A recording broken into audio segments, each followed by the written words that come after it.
All right, ladies and gentlemen, you are Locked On Falcons. I'm your host, Aaron Freeman. And today I am providing you my comprehensive scouting report of Atlanta Falcons third round pass rusher, DeAngelo Malone.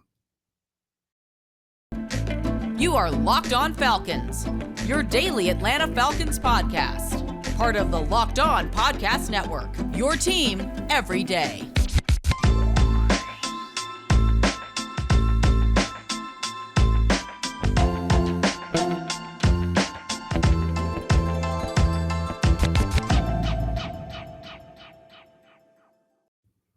So, guys, you know me, I'm Aaron Freeman, been covering the Falcons for many years, formerly at falcfans.com, RIP, still going strong on Twitter at falcfans, and of course, the host of this illustrious Locked On Falcons podcast, your daily Atlanta Falcons podcast, part of the Locked On Sports Atlanta podcast family. And we thank you for making Locked On Falcons your first listen each and every day. Locked On Falcons is, of course, free and available Monday through Friday on a variety of podcast platforms, including Apple, Odyssey, Google, Spotify, and of course on YouTube. Subscribe to the Locked On Falcons YouTube channel. Give us a like, hit that bell, and you'll get the video version of the podcast the night before the audio drops. So if you're watching us on YouTube, on that video version, you're seeing the background a little bit different on today's episode. So we're tinkering with a new setup, and I'll play around with things over the weekend. But I figured, thing that I had talked about coming in the mail came early on yesterday's Q&A episode, and so we could sort of tinker a little bit with that. And so we'll see with the format. But if the audio was thrown off because of this slightly different format, blame it on that. But I think we'll be just fine. So speaking of being just fine, we'll talk all about DeAngelo Malone, the Falcons' third round pass rusher. When we initially drafted him and I watched a little bit of him on draft weekend, I came away a little underwhelmed with him. But having watched more of him in the last week or two, I feel a lot better about him.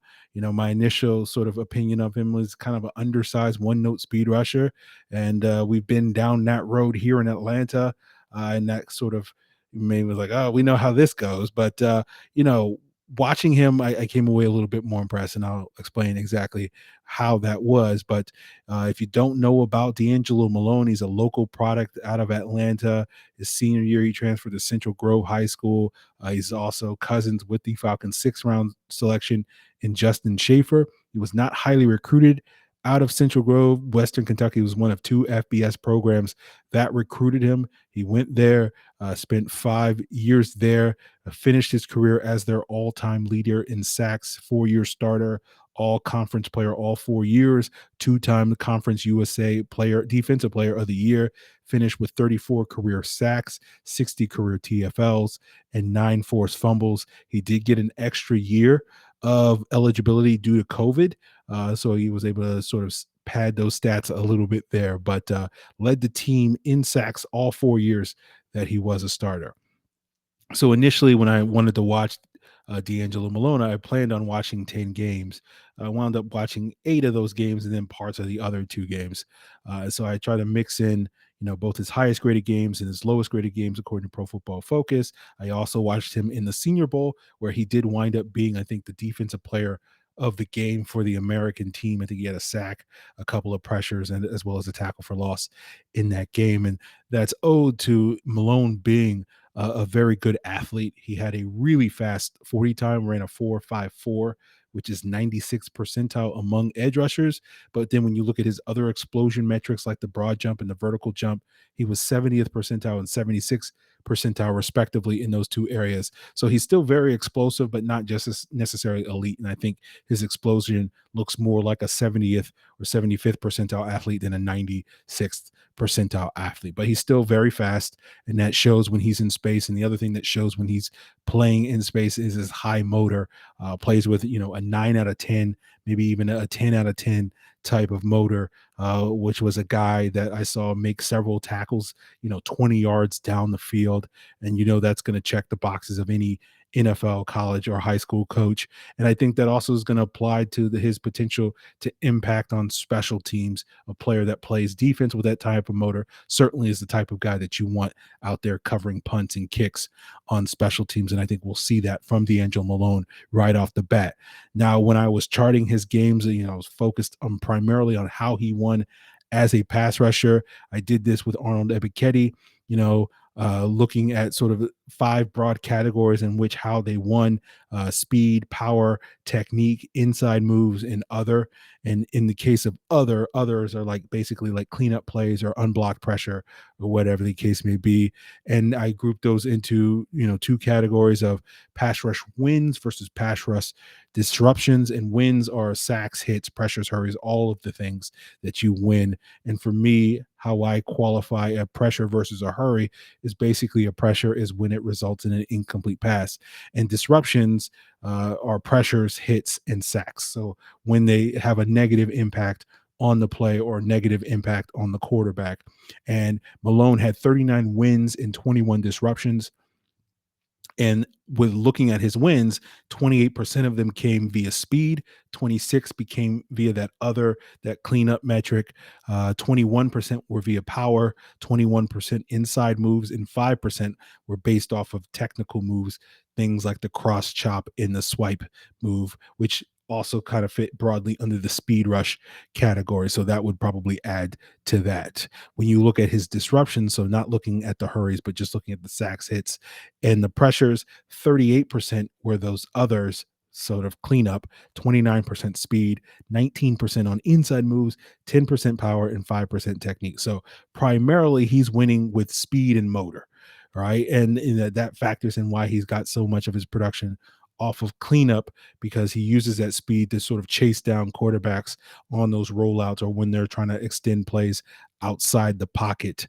But I think when we look at the areas where DeAngelo Malone could potentially improve, I think the main area is a play strength, right? There were tendencies where he was rushing with speed on the outside, and, he has that first step quickness to beat those offensive tackles, get those guys off balance. But when it came time to flatten and bend the edge to turn that corner on those speed rushes, he had a tendency, once those tackles were able to get a hand on him, to get knocked off his rush and not be able to do that. And that led to more pressures and not enough sacks. And those guys tended to push him wide of the pocket. And when the quarterback had room to step up in the pocket to avoid that, where he would basically loop around behind those guys, they were able to find ways and still have the throwing lanes to deliver passes. And, 4 out of his 10 sacks that I charted were cleanup sacks. And we learned with Vic Beasley back in the day that that's not necessarily something that you can reliably produce year after year, although Vic Beasley did his first couple of years have a lot of cleanup production in those years. But that led to a lot of the similarities that I saw in DeAngelo Malone and Vic Beasley. And that goes back to what I said when I sort of initially kind of wrote him off. I'm like, oh, here we go. He's basically just a poor man's Vic Beasley. But unlike Beasley, I think Malone does flash a little bit more power than Beasley did coming out of college. He did have a really good bull rush in that Senior Bowl game against Trevor Penning. He also had another good one in that game against Bernard Raymond. But watching him over the course of the regular season at Western Kentucky, you just only saw flashes of it, and he was mostly effective when he did utilize his bull rush. It was going up against, like, say, 240-pound tight ends than necessarily the 300-plus pound offensive linemen. He wasn't really able to get consistent movement with his power in that regard. So I think really in terms of improving on this weakness, he's going to have to get stronger. He weighed in at 234 at the Senior Bowl. He was 243 at the Combine, and then he was 239 at his pro day later in the offseason. And he did look like, at least on film, to be a guy that was probably in that natural playing weight of about 235, 240 range. So I would like to see him get up to at least 250, maybe even more than that. And I think that will improve a lot of the areas where we're talking about a lack of play strength. And that was something, going back to Vic Beasley in the comparison there, I noted with Vic Beasley early in his career where, I had a major question mark on Vic Beasley's potential at the NFL level because of concerns about his core strength and his size. And you look around the NFL the last 20 years, there aren't that many 240-pound pass rushers that are successful. It's basically Robert Mathis, and that's about it. And so it's going to be hard for guys of that size to go up against offensive tackles in the NFL that on average, the starting offensive tackle is like 315, 320 pounds. And when you're giving up that amount of mass, it's going to be really difficult for a pass rusher. So I think if Malone can bulk up, it will help him. I don't think it's going to make this problem go away. I still think he's going to be more of an undersized speed rusher that may get pushed around from time to time, but I do think it will mitigate some of those issues and make him a much better player in that regards. Now, with talking about the strengths and weaknesses, let's move on and talk about what his role will be in the Dean Pees defense, and we'll talk a little bit more about his potential as a speed rusher at the next level, as that plays a role into his potential development as a pass rusher. And we'll get into that as we continue today's Locked On Falcons podcast, guys. But before we get there, I do want to let you know about the Locked On Sports Atlanta podcast family, where you get 3 shows with 4 different personalities giving you their breakdown of all the local Atlanta, Georgia sports, as well as national sports. You got A to Z with Mark Zeno, Hitting Hard with John Chuckery, and ATL Day Ones with Jarvis Davis and Tanitra Batiste. Find them all on your preferred podcast platform, including on YouTube. And if you check out Locked On Sports Atlanta on YouTube, guys, you will also get the Locked On Braves postcast, where Locked On Braves is breaking down every win, every loss of the Atlanta Braves. And guys, I also want to tell you about betonline.net, the number one source for all your sports betting needs and info. And there's no better time to head on over to BetOnline right now, because you got the Belmont Stakes, you got UFC 275 this weekend. Later on this summer, you got the US Open in golf, you got Wimbledon, you got Stanley Cup finals. Of course, the NBA finals are ongoing. Major League Baseball, where Locked On Braves has you covered, is going on. And you got boxing, esports, Vegas casino games, you name it, whatever you want. BetOnline has you covered. And if you're, keyed in on football and you want to put some prop bets down for this upcoming Falcons season, you can bet on Drake London being Offensive Rookie of the Year, Arthur Smith's chances of being Coach of the Year, Marcus Mariota being Comeback Player of the Year. Find it all at BetOnline, where the game starts. So when we talk about DeAngelo Malone's role within this Dean Pees defense, we talked about this a little bit, or a lot of it with Arnold Ebiketie Scouting Report. But basically, as a refresher, there's basically 2 outside linebackers in this scheme. It's the Sam and the Jack. The Jack is primarily a pass rusher, so you can call that guy the rush outside linebacker if you want. And Ebiketie's expected to play that role. Dante Fowler was that role last year. Ogundeji was also that role last year. That role was made famous by Terrell Suggs in Baltimore in this Dean Pees defense. The Sam linebacker spot, which stands for strong side linebacker, is going to be also a pass rusher. That's the majority of what their role will be, but they're going to be tasked more often than not to drop in the coverage a lot more on passing downs than that Jack linebacker. And I think Malone fits very well into that Sam linebacker role. He does have some experience dropping in the coverage. Western Kentucky, obviously, because of his production as a pass rusher, didn't ask him to do it, but when he was asked to do it, he did a solid job. I know in the Senior Bowl game, there was one particular really good open field tackle that he made on a check down where he really did a good job driving down on the underneath throw and making an open field tackle. Although, that play, relatively speaking, was rare because there were some issues with tackling in open field for him in the games I watched. The Indiana game in particular, which was the only Power 5 opponent that I charted him against, he did miss a couple of tackles in that game. And so that kind of tells you maybe with the increasing competition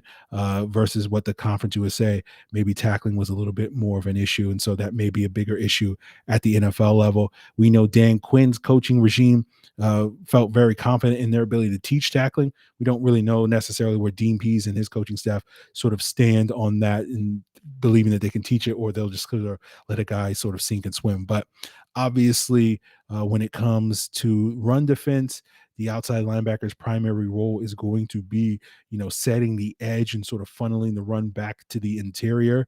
And I thought Malone in that role at Western Kentucky was a little too inconsistent for my taste. I think some of that is owed to the play strength concerns.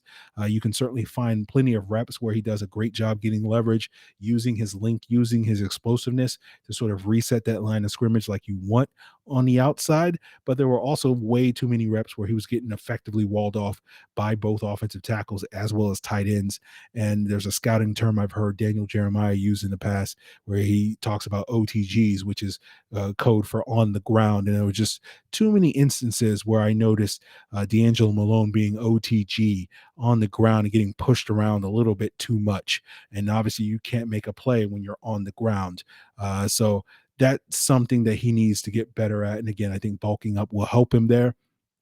I think what's going to be interesting in the Dean Pees defense, where Dean Pees wants guys to be a little bit more, read and react and hold the point of attack than necessarily be this pin your ears back and be a disruptor.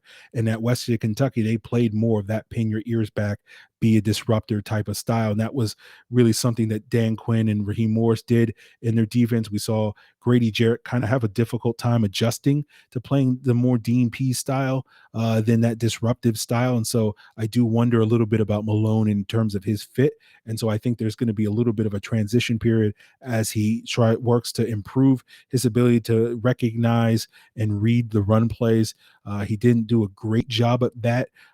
He did play some off-ball stuff at Western Kentucky. I think he'll do some of that, and I think he has the skill set to do that, but just needs to be a little bit more improvement. And as I noted in the Arnold Ebiketie scouting report, I thought Ebiketie did a really good job and showed his discipline and how assignment sound he was on like read option plays. And I thought comparing that to Malone, he was a lot more inconsistent with that. I think he did get better based off of my charting as the year progressed, but maintaining gap integrity and staying home, particularly on those read option plays, as well as other run plays, was problematic at times. And so that's going to be another area where he's going to be expected to improve. But obviously, the big bucks are not necessarily based off around his coverage abilities, his run support abilities. It's about, can he hunt the quarterback?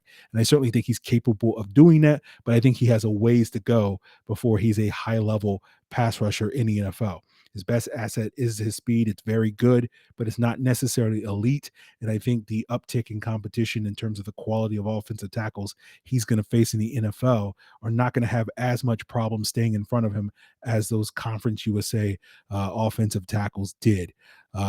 What he often loved doing at Western Kentucky was using that speed that, was, problematic is maybe the best way you could say for these offensive tackles, at the various schools. And he would force them to have to overset so that they're trying to deal with that speed. And then he would do like a quick inside move to make a beeline to the quarterback when those guys would sort of leave that space between them and the guard in that B gap.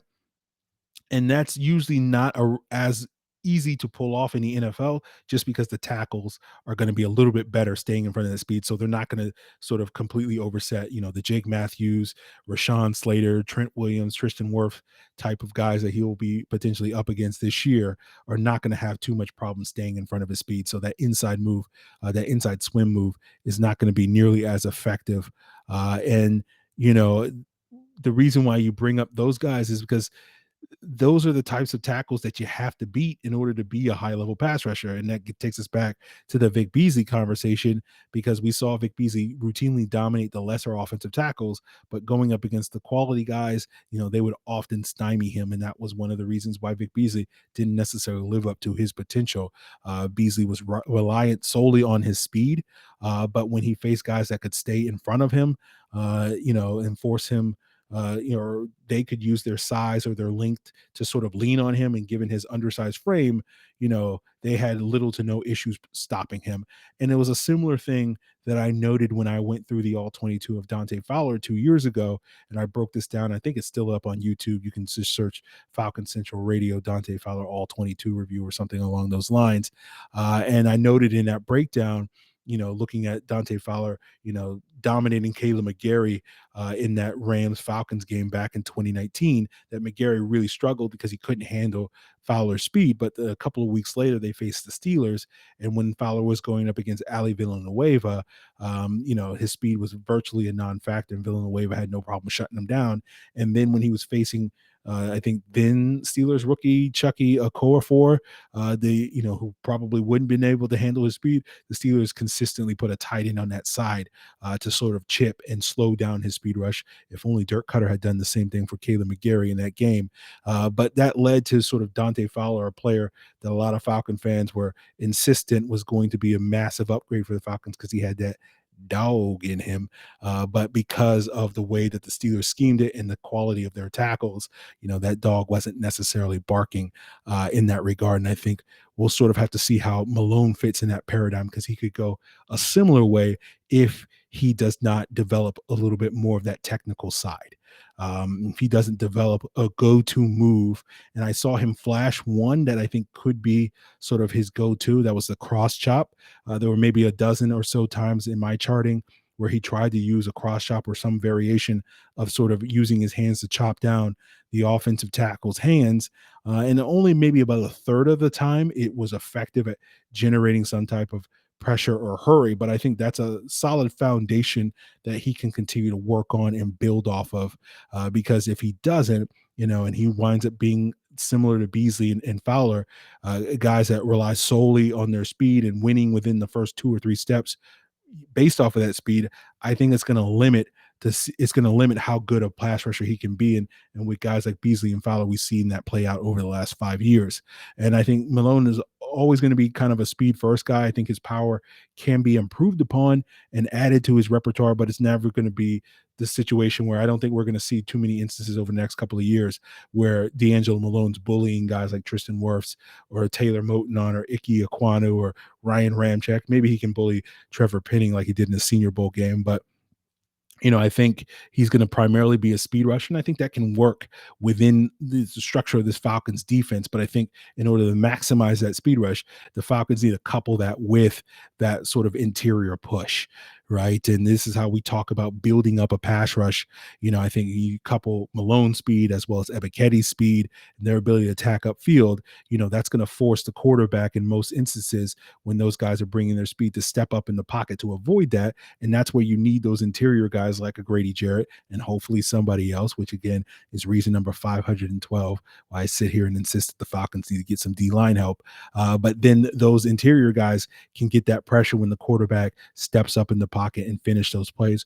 Or when that interior rush is there, it's going to pin the quarterback deep in the pocket. And so therefore that speed rusher is more likely, like a Malone and Ebiketie, are going to be more effective getting at home. So that's important to note, because when we get to the player comparison part of the podcast, which is upcoming, there's going to be a player with my ceiling comparison for him that I think that's a key part of why that player was able to reach his full potential in his NFL career. And we'll get into that as we continue today's Locked On Falcons podcast, guys.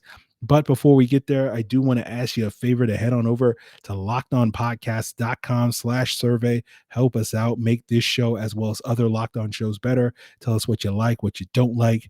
And if you do, you'll be qualifying for a chance to win one of 10 $100 Ticketmaster gift cards. It's not going to take too long. So just head on over to lockedonpodcast.com/survey.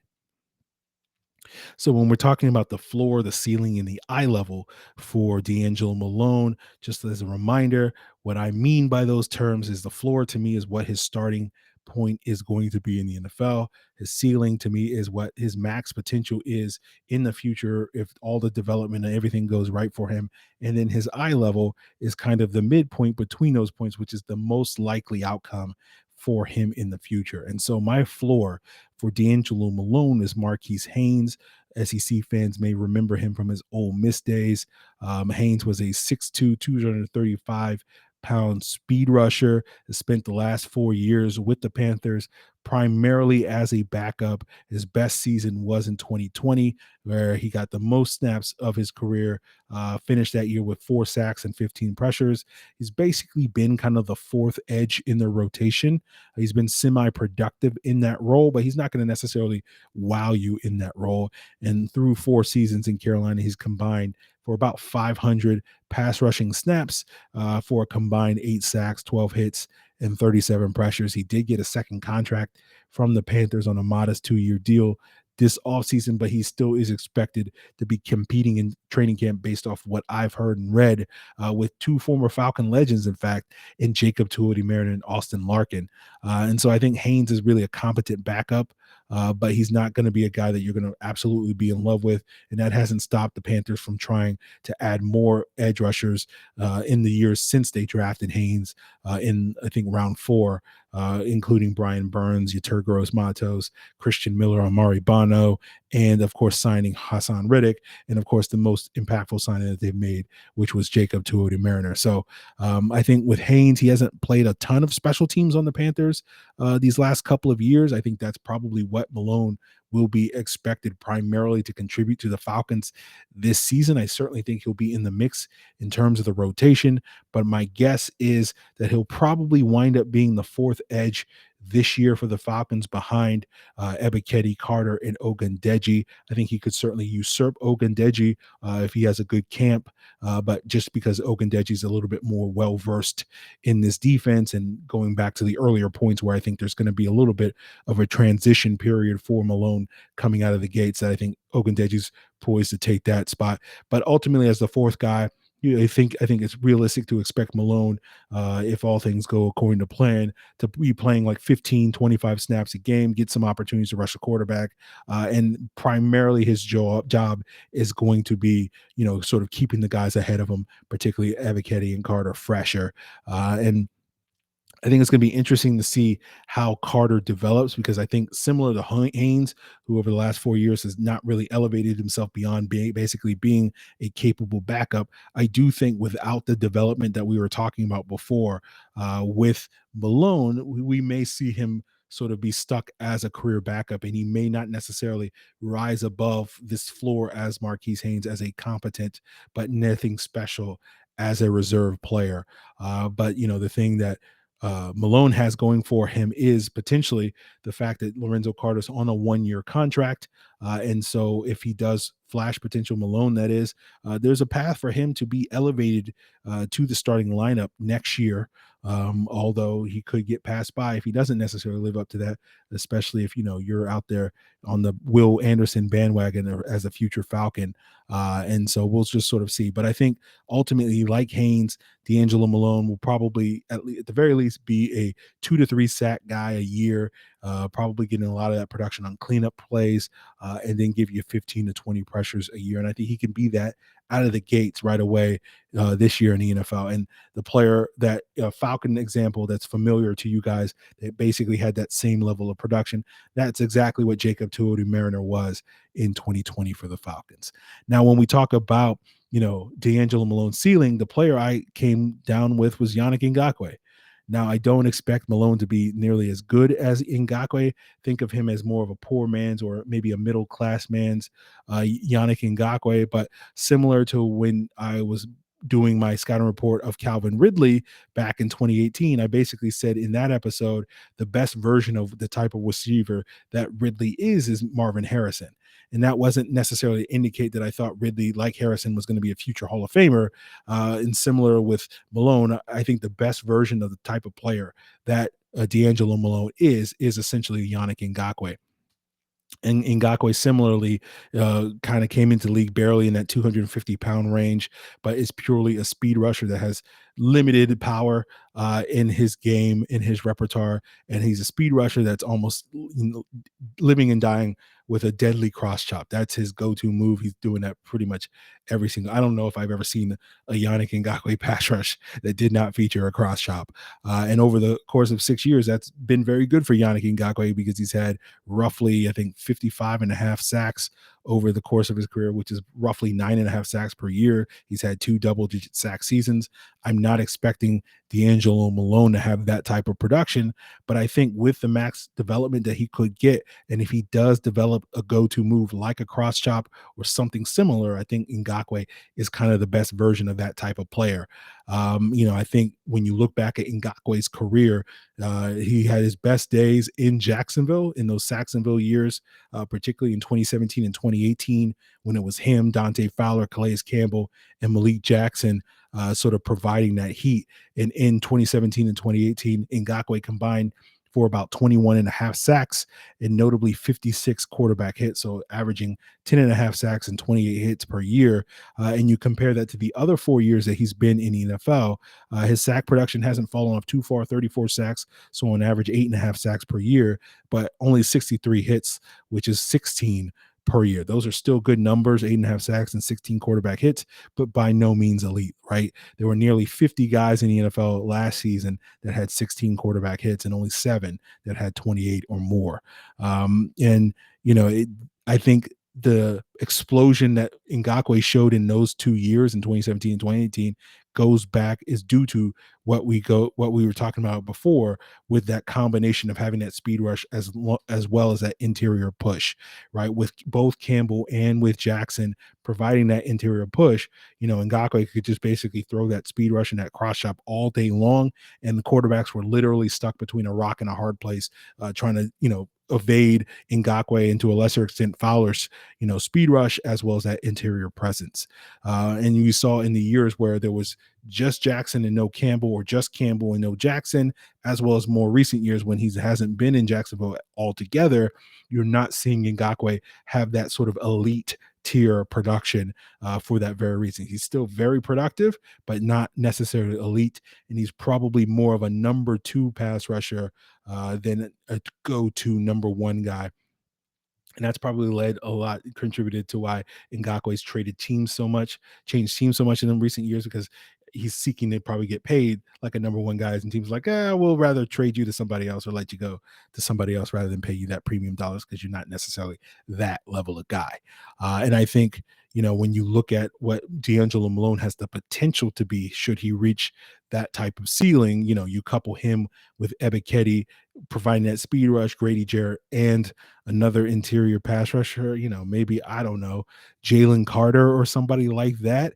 And all of a sudden, you might even get me, of all chances, for once on this podcast, to say something mildly positive about the Falcons and what Terry Fontenot and company are building here, if they were to get those 4 guys all together and get the max development out of those guys in the near future. So when I look at Malone's ceiling, I'm looking more at what Ngakoue was in his outside of his peak years, not those 2 years early in his career, but that's more of a guy that's like an 8 sack, 50 pressure guy. And I think Malone has that type of potential, but only if he can really develop the technical aspects of playing the position. And more than likely, if he doesn't reach that, his eye level for me was Uchenna Nwosu.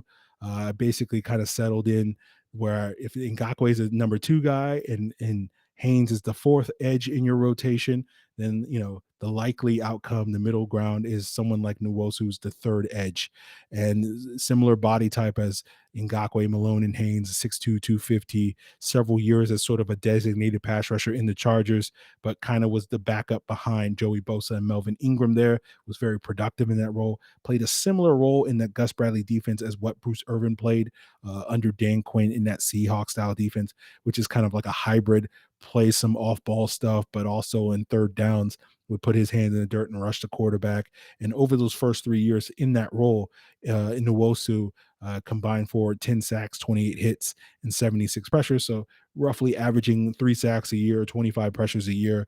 You compare that to the production that we saw from Brooks Reed in 2017, and probably his best year coming off the bench here in Atlanta when he was popping that spin move.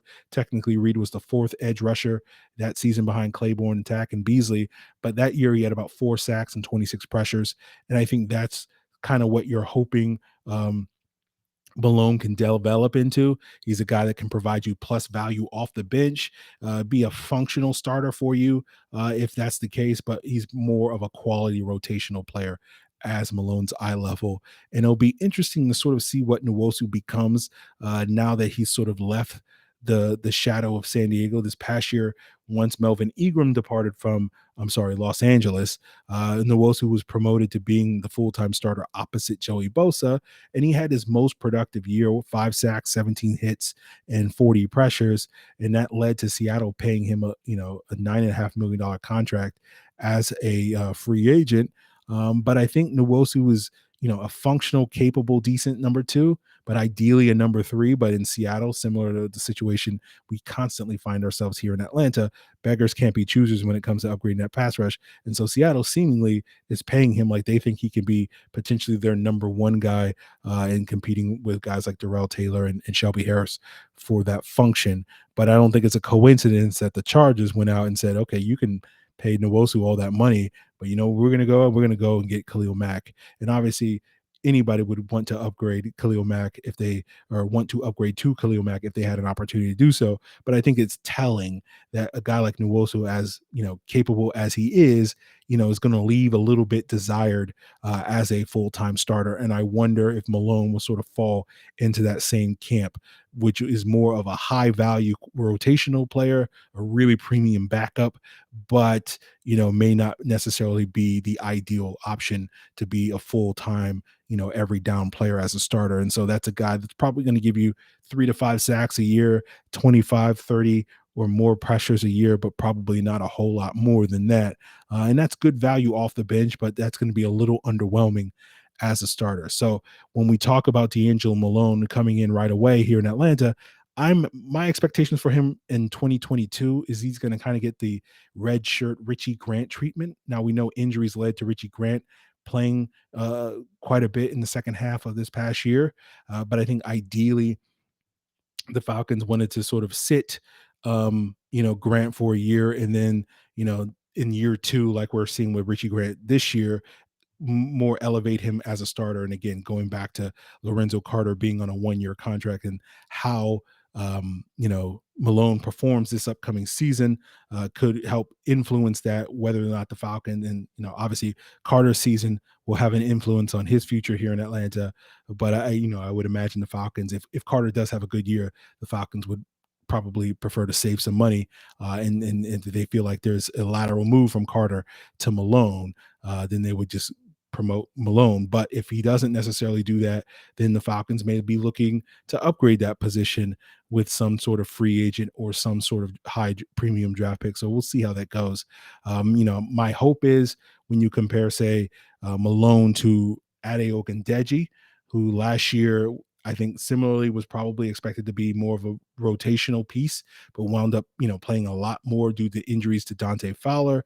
Ogundeji did not produce in that role.